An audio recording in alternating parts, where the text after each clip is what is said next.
My first inspiration by Jose Rizal. Why fall so rich I spray, of fragrance from the bowers, of the balmy flowers upon this festive day. Why from wood and vale do we hear sweet, measuring ringing that seems to be the singing of the cure of nightingales?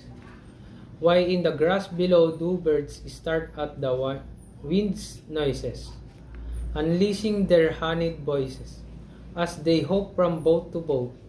Why should the spring that glows, it crystalline murmur beat tuning of the zephyr mellow, crooning as among the flowers it flows? Why seems to be more endearing, more fierce than other days, the dawn's enchanting face among red clouds appearing?